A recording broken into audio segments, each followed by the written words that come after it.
nom de Jésus-Christ de Nazareth. La plupart du temps, souvent,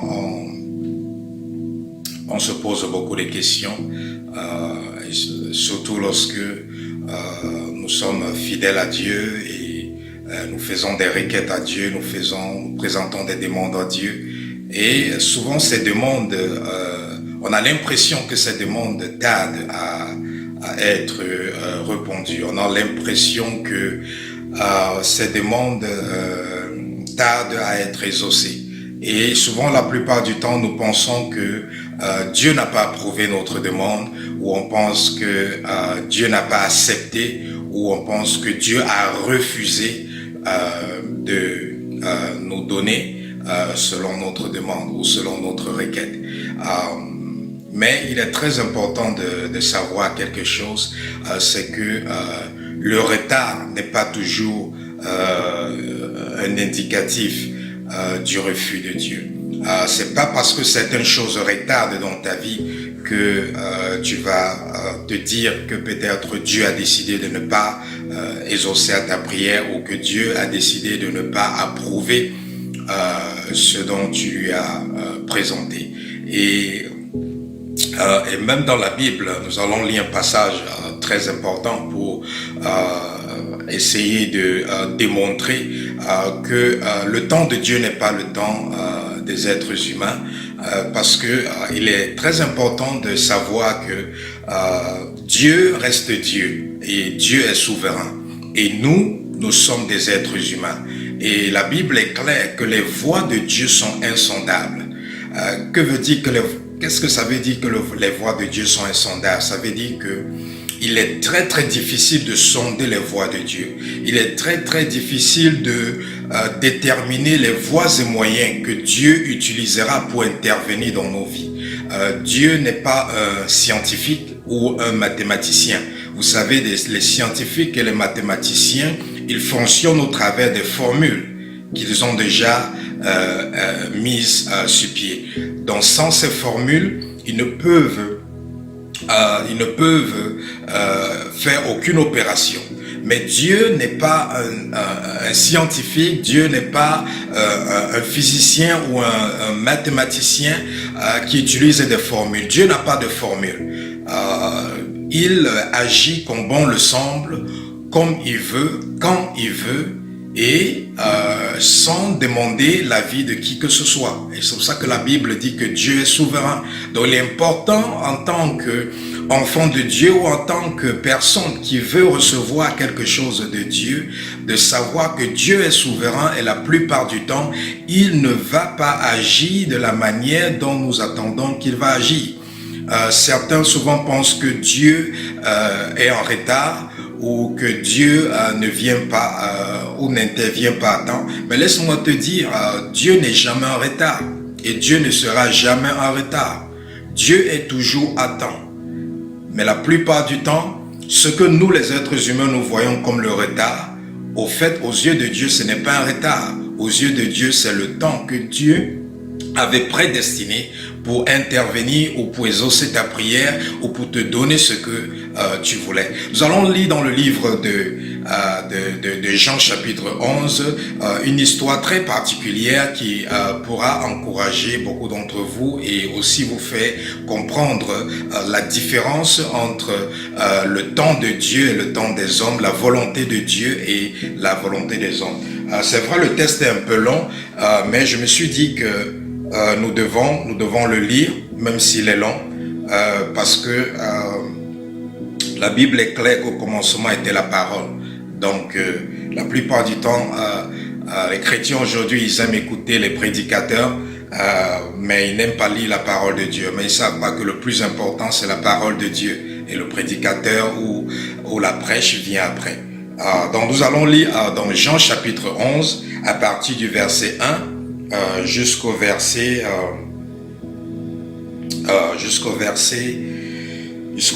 45. Voilà, jusqu'au verset 45. Voilà, Jean chapitre 11, nous allons lire. Il y avait un homme malade, Lazare, de Béthanie, village de Marie et de Marthe, sa sœur. c'était cette Marie qui oignit de parfum le Seigneur et qui lui essuya les pieds avec ses cheveux. Et c'était son frère Lazare qui était malade. Les sœurs envoyaient dire à Jésus, Seigneur, voici celui que tu aimes est malade. Et après avoir entendu cela, Jésus-Christ dit, cette maladie n'est point à la mort, mais elle est pour la gloire de Dieu, afin que le Fils de Dieu soit glorifié par elle.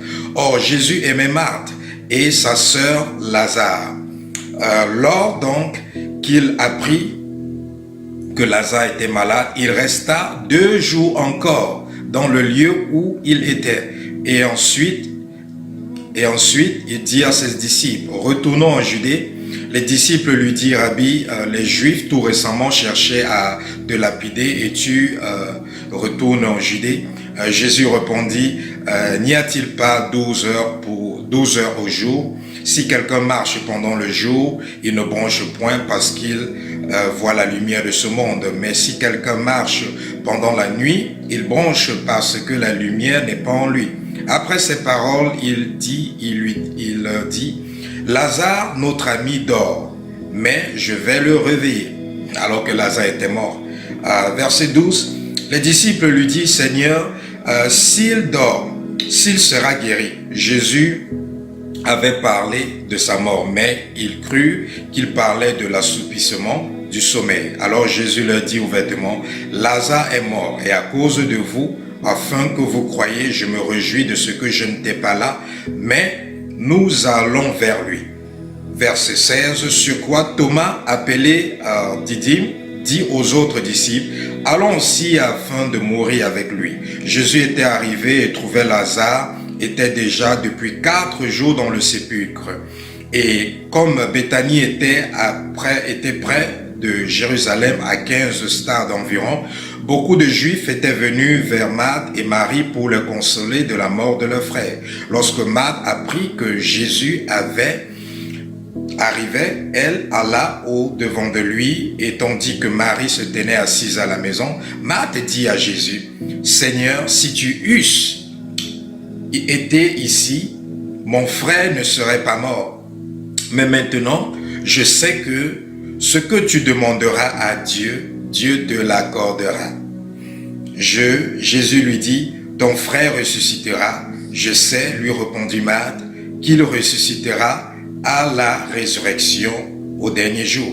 Jésus lui dit, « Je suis la résurrection et la vie. Celui qui croit en moi vivra, et quand même il sera mort. Et quiconque vit et croit en moi ne mourra jamais.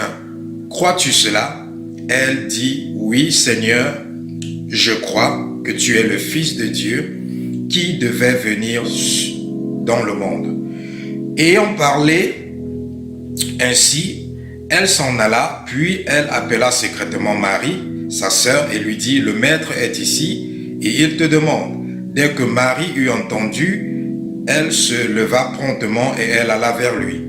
Car Jésus n'était pas encore entré dans la ville, mais il était dans un lieu où Marthe l'avait rencontré. Les Juifs qui étaient avec Marie dans la maison et qui la consolaient, l'ayant vue se lever promptement et sortit, la suivit, disant, elle va au sépulcre pour y pleurer. Lorsque Marie fut arrivée là où était Jésus et qu'elle le vit, elle tomba à ses pieds et lui dit, Seigneur, si tu eusses été ici, mon frère ne serait pas mort. Jésus, le voyant pleurer, elle et les Juifs qui étaient venus avec elle, frémit dans son esprit et fut tout ému. Et il dit, où l'avez-vous mis? Seigneur, lui répondit-il, viens et vois. Jésus pleura, sur quoi les Juifs dirent, voyez comment il aimait. Et quelques-uns d'entre eux lui dirent, lui qui a ouvert les yeux de l'aveugle, ne pouvait-il pas faire aussi que cet homme ne mourût point? Verset 38, Jésus frémit au niveau de lui-même et se rendit au sépulcre. C'était une grotte et une pierre était placée devant. Jésus dit, ôtez la pierre. Marthe, la sœur du mort, lui dit, Seigneur, il sent déjà, car il y a 4 jours qu'il était là. Jésus lui dit, n'ai-je pas dit que si tu crois, tu verras la gloire de Dieu? Ils ôtèrent donc la pierre, et Jésus se leva les yeux vers le haut et dit, « Père, je te rends grâce de ce que tu m'as exaucé. Pour moi, je savais que tu m'exauces toujours, mais j'ai parlé à cause de la foule qui m'entoure, afin qu'ils croient que c'est toi qui m'as envoyé. » Et on dit cela, il cria d'une voix forte, « Lazare, sort !» Et le mort sortit, les pieds et les mains liés, de bandes, le visage enveloppé d'un linge. Jésus leur dit, déliez-le et laissez-le aller. Donc, bien-aimés, voici un cas, une situation où Marthe et Marie ont le frère qui s'appelle Lazare qui décède. Et lorsque Lazare décède, Marthe et Marie envoient des personnes pour aller appeler Jésus afin que Jésus vienne intervenir au moment où le frère Lazare était encore malade. Et lorsque Jésus reçoit la nouvelle, Jésus dit, Jésus prend note de la nouvelle et Jésus resta encore 2 jours de plus. Bien qu'il savait que Lazare était malade, sévèrement malade et qu'il était mourant. Et lorsque Jésus-Christ a décidé de prendre la route pour aller rencontrer Marie et Marthe et aussi Lazare, le défunt, lorsqu'il arrive, la sœur de Lazare vient le rencontrer et lui dit, « Maître, si tu avais été ici à temps, ou plus tôt, mon frère ne serait pas mort. » Et la deuxième sœur de Lazare, Marie, aussi, elle a couru aussi devant Jésus-Christ et lui a dit la même chose. Si tu étais ici plus tôt, si tu étais ici à temps, notre frère ne devait pas mourir, tu devais le sauver. Mais Jésus-Christ lui a fait comprendre que ce moment où je suis arrivé, c'est le moment que Dieu avait prédestiné pour moi d'arriver en ces lieux pour intervenir dans cette situation. Aux yeux de Marthe et de sa sœur, Jésus-Christ était en retard. Aux yeux de Marthe et sa sœur, Jésus-Christ n'était pas à l'heure. Aux yeux de Marthe et sa sœur, il était déjà trop tard pour faire quoi que ce soit.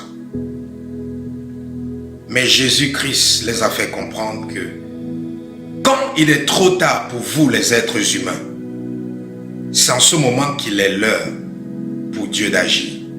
Quand il est trop tard pour vous de faire quelque chose, c'est l'heure précise pour Dieu d'intervenir. Parce que Jésus-Christ a dit, ceci c'est pour la gloire de Dieu. Ceci est une opportunité de manifester, de démontrer la gloire de Dieu. Parce que nous voyons que lorsque Jésus a ressuscité Lazare, Lazare qui était mort il y avait de cela 4 jours, il était déjà dans le sépulcre, il était déjà dans la tombe depuis plus de 4 jours. Jésus-Christ a attendu plus de 4 jours avant d'aller le ressusciter. C'était pour faire quoi? C'était pour démontrer la gloire de Dieu. Parce que la Bible nous dit, quand ceux qui étaient présents ont vu Lazare être ressuscité, ils ont cru en Jésus et ils ont cru en Dieu.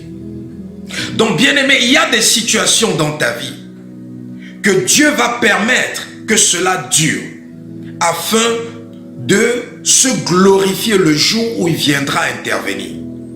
Et si tu n'as pas le discernement de comprendre cela, dans ta marche avec Dieu, tu vas te décourager. Dans ta marche avec Dieu, tu vas te fatiguer. Dans ta marche avec Dieu, tu vas t'épuiser.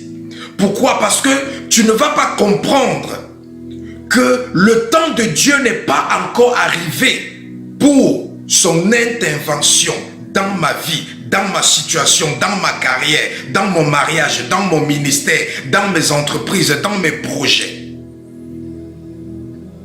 Le temps de Dieu n'est pas le temps des hommes. 1 heure pour Dieu peut être des années pour les êtres humains. Il est important de comprendre cela. Et si tu ne comprends pas cela, tu vas abandonner en chemin.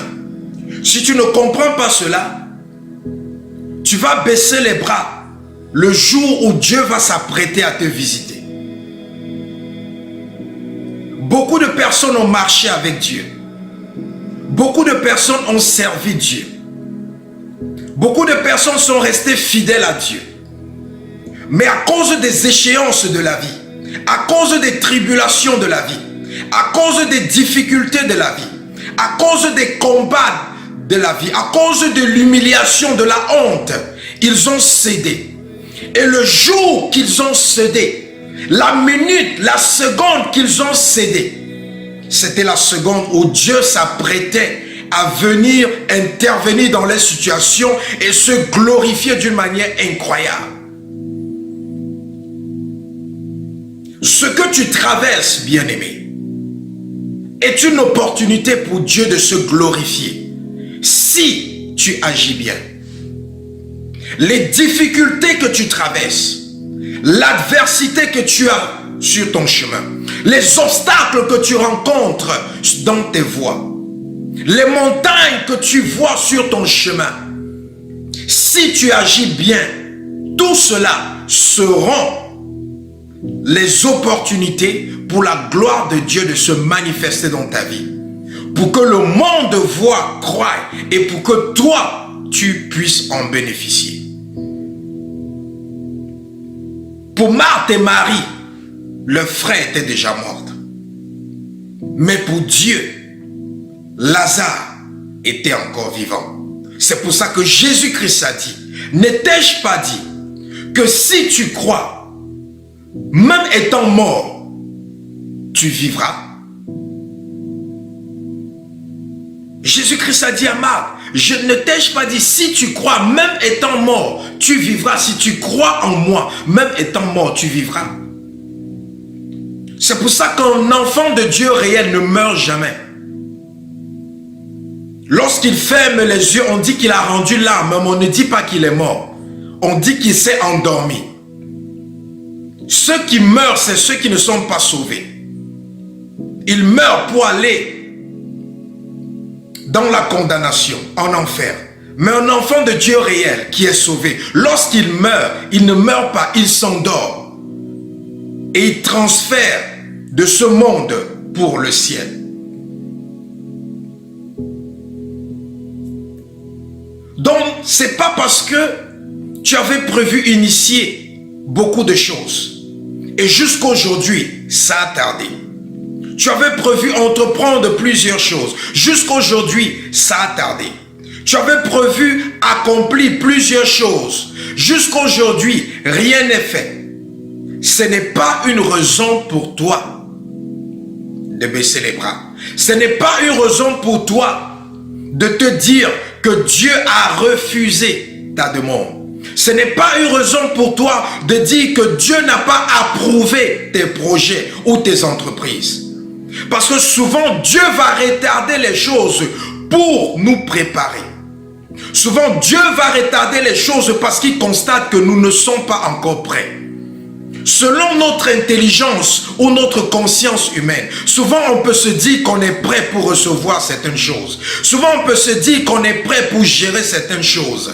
Mais Dieu qui voit au-delà de notre apparence physique, Dieu qui voit au-delà de nos capacités intellectuelles, morales, Dieu qui voit dans les profondeurs de notre cœur, lui, il sait celui ou celle qui est prêt. Et souvent, lorsque Dieu constate qu'on n'est pas prêt, il préfère retarder son intervention dans notre vie. Il préfère retarder certaines bénédictions. Il préfère retarder certains exaucements à nos prières. Parce qu'il sait que s'il exauce à nos prières, lorsque nous ne sommes pas prêts, cela va plutôt nous faire du mal que du bien.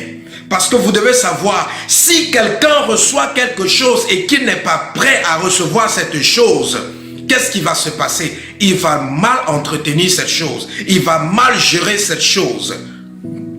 Et cette chose pourra créer sa mort ou sa destruction ou entraîner à sa perte.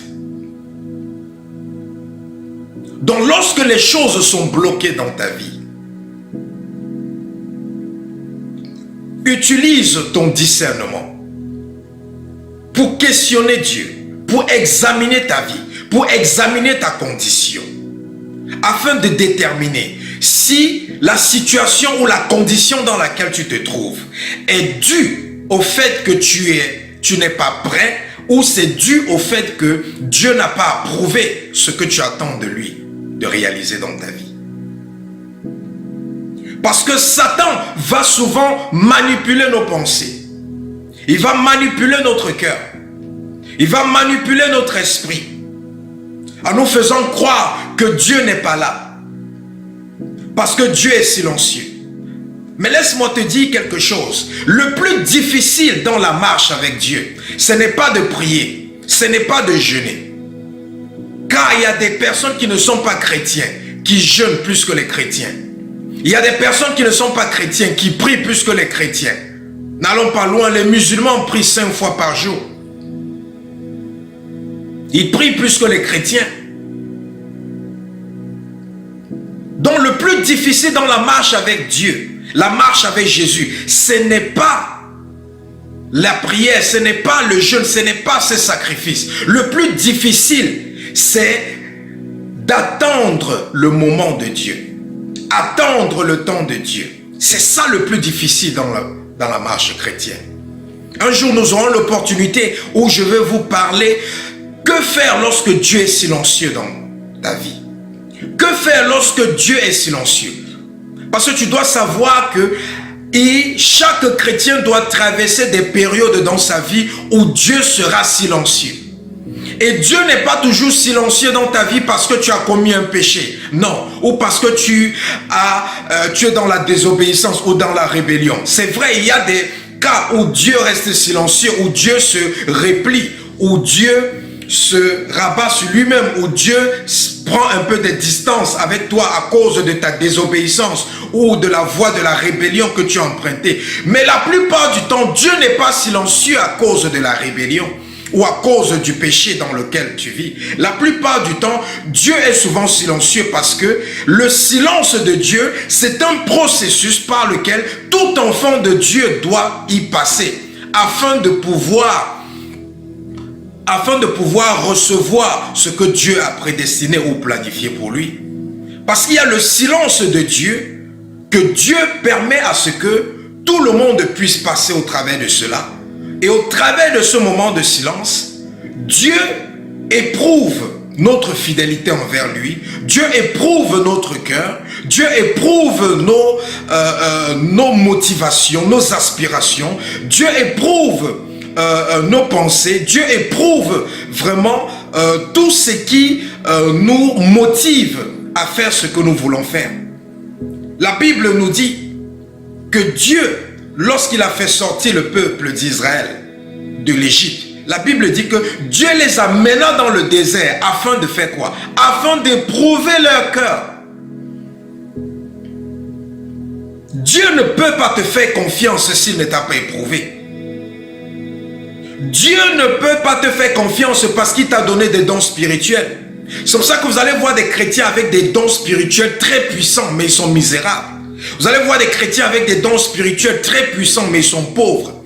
Vous allez voir des chrétiens avec des dons spirituels très puissants. Ils guérissent, ils font les miracles, mais vous voyez, leur vie est bloquée. Pourquoi? Dieu ne va pas te faire confiance avec une élévation ou avec une promotion ou avec une bénédiction extravagante s'il ne t'a pas éprouvé et si tu n'as pas passé le test. Donc le plus difficile avec Dieu, c'est attendre le temps de Dieu. Attendre le temps de Dieu lorsqu'on t'insulte. Attendre le temps de Dieu lorsque tout le monde se moque. Attendre le temps de Dieu lorsque tout le monde est marié et tu es le seul qui n'est pas encore marié. On se moque de toi. On dit que l'âge ne fait qu'avancer, tu es toujours célibataire. Mais laisse-moi te dire quelque chose. Mieux vaut se marier à la vieillesse. Mieux vaut se marier tard au lieu de se marier tôt et de mal se marier. Mieux vaut se marier tard au lieu de se marier tôt et de mal se marier. Parce que lorsque tu te maries mal, bien-aimé, tu vas vivre l'enfer au quotidien. Tu vas vivre l'enfer au quotidien. Et s'il n'y a pas la grâce de Dieu, tu vas même te suicider. Ah oui, tu vas même te suicider. Il n'y a rien que le diable combat sur cette terre comme le mariage. Parce qu'il sait que le plan divin de Dieu pour toute personne est aussi attaché au mariage. Donc c'est pas parce que les autres ont déjà accompli certaines choses que tu n'as pas encore accompli que tu vas céder au découragement. Non. Le temps de Dieu est le meilleur. Souvent, il faut attendre le temps de Dieu. Parce que le temps de Dieu, lorsque Dieu fait les choses en son temps, ça te fait plus de bien que lorsque tu reçois les choses en ton temps. Parce que tu dois savoir, c'est Dieu qui nous a créés. C'est Dieu qui nous a moulés. C'est Dieu qui nous a formés. Et c'est Dieu qui nous a prédestinés à toutes choses. Donc Dieu est la personne la mieux indiquée pour décider du moment opportun, pour que toi, tu reçoives ce que tu as besoin. Tu peux avoir des besoins. Ton cœur peut désirer des choses. Ta chair peut désirer des choses. C'est ton droit. C'est ton droit. Mais ne laisse pas tes désirs, ne laisse pas tes besoins t'amener à sortir du cadre que Dieu a prédestiné pour toi. Ne laisse pas tes désirs et tes besoins t'amener à te rebeller contre Dieu. Ne laisse pas tes désirs et tes besoins t'amener à devancer Dieu. Une erreur que beaucoup d'enfants de Dieu font. On veut dévancer Dieu. On veut aller plus vite que Dieu. Aucun d'entre nous ne peut impressionner Dieu. Dieu n'a pas besoin que quelqu'un l'impressionne. Ils sont fous de ça. Dieu a prédestiné chacun d'entre nous d'accomplir chaque chose en son temps. Donc ne te bats pas, ne te casse pas, ne te tue pas pour essayer d'impressionner Dieu. C'est pour ça que vous allez voir, il y a des gens qui font tellement d'efforts parce qu'ils pensent qu'ils veulent impressionner Dieu. Et lorsqu'ils regardent leur vie est misérable par rapport à d'autres qui sont à côté d'eux, qui font moins d'efforts. Pourquoi? Parce que ceux qui font moins d'efforts, eux, ils permettent à Dieu de travailler au travers d'eux. Mais toi, tu veux travailler pour Dieu sans permettre à Dieu de travailler au travers de toi. Laisse Dieu agir dans ta vie. Laisse Dieu tenir ta main. Laisse Dieu tenir ta main. Laisse Dieu te dire quand avancer, quand reculer. Lorsque Dieu est silencieux, reste fidèle à lui. Je ne suis pas en train de t'encourager de rester médiocre. Je ne suis pas en train de t'encourager d'être paresseux. Non, mais lorsque je demande de rester fidèle à Dieu, ça veut dire que lorsque Dieu est silencieux, reste fidèle. Reste fidèle dans la prière. Reste fidèle dans ce que tu es en train de faire. Reste fidèle. Mais ne croise pas les bras. Ne baisse pas les bras. N'envie pas les autres qui sont autour de toi. Car tu ne connais pas l'enfer qu'ils sont en train de vivre. Tu peux voir les gens. Tu peux voir l'apparence externe des gens. Ils sont en train de sourire. Ils sont en train de rire.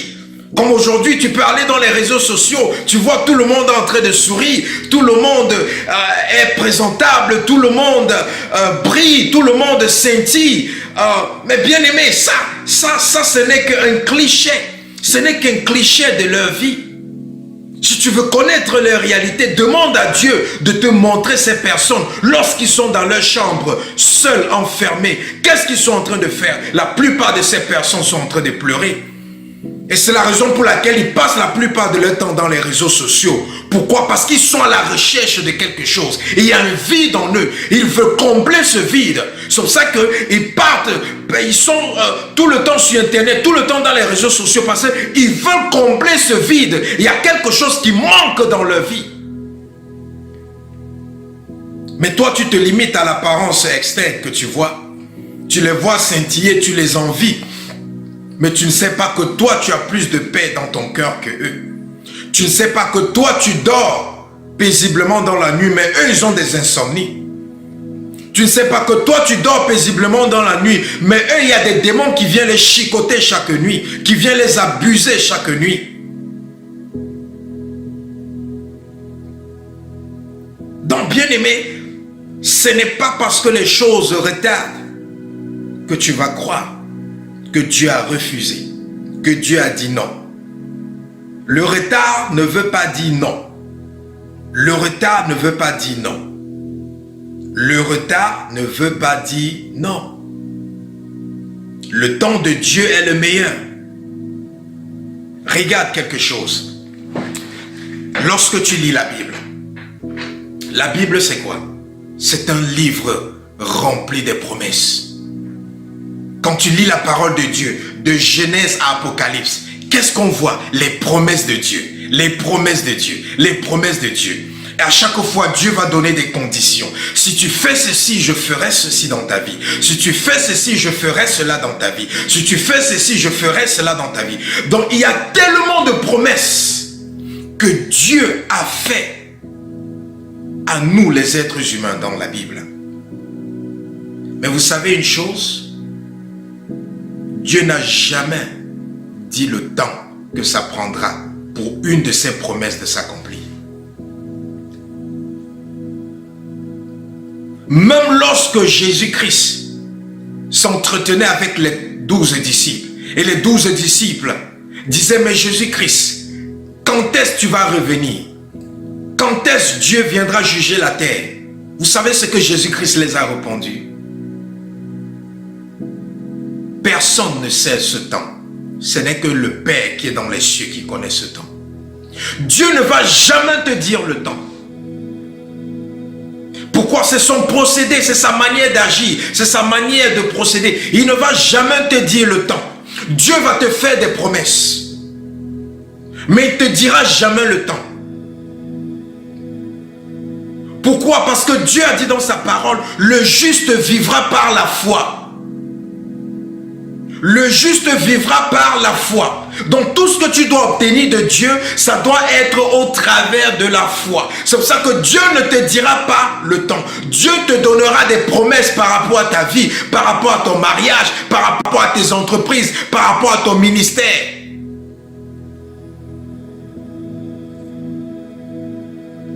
Mais Dieu ne te dira jamais le temps. Il ne te donnera jamais avec précision le temps. Et il ne te montrera jamais le chemin du calvaire que tu dois emprunter afin de recevoir ce qu'il a prédestiné pour toi. Il ne va jamais te montrer ce chemin du calvaire. Jamais.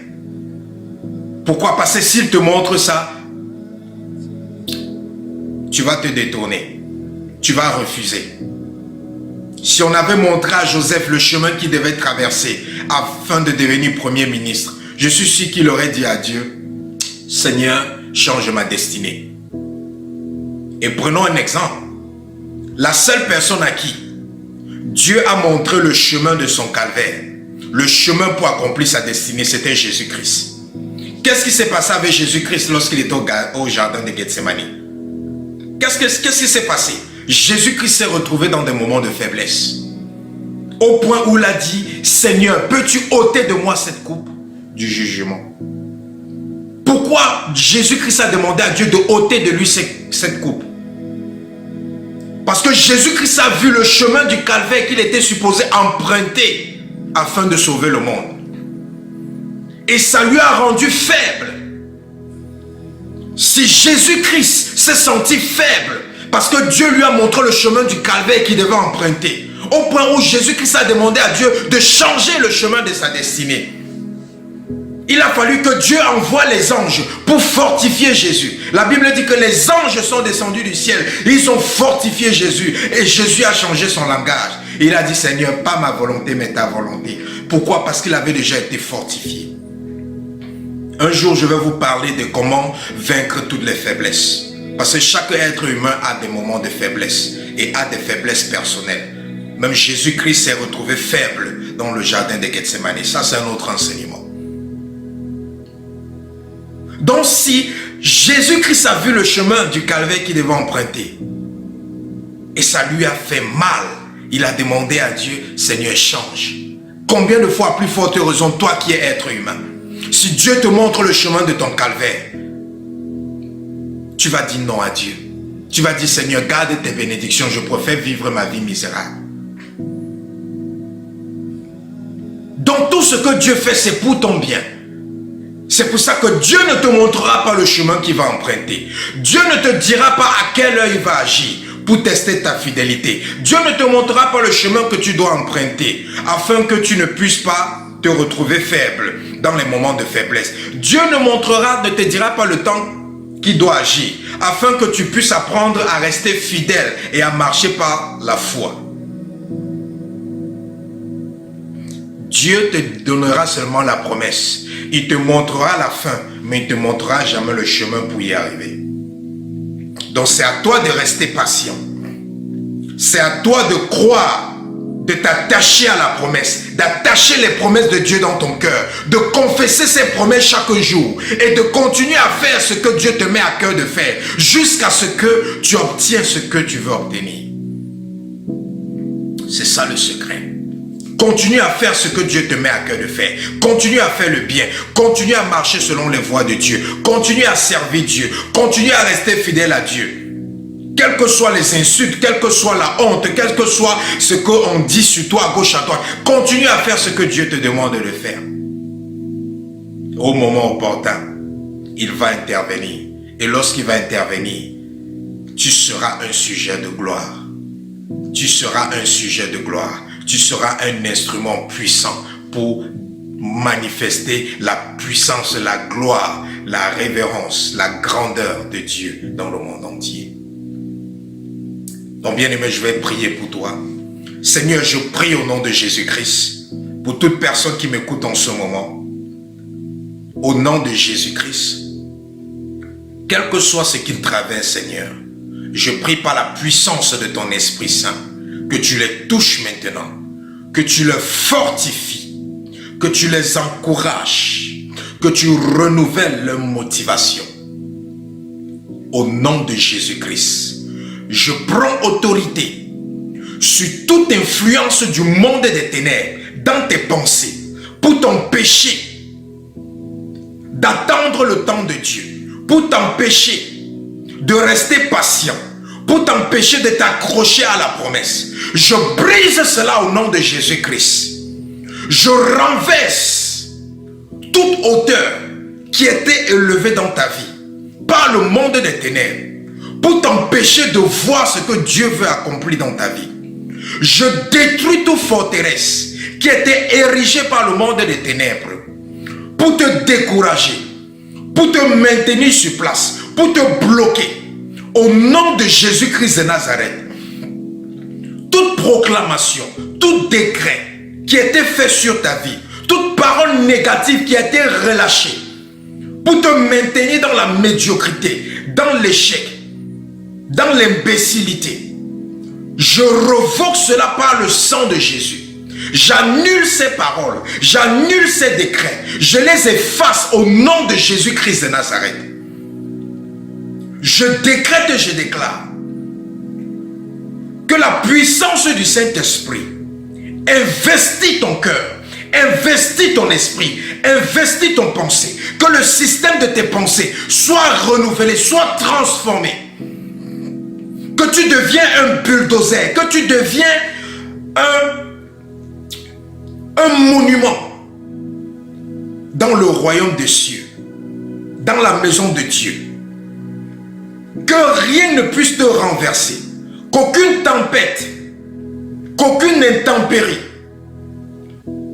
qu'aucun vent impétueux ne puisse te dérouter du chemin de ta destinée ou du chemin de ton calvaire, au nom de Jésus-Christ.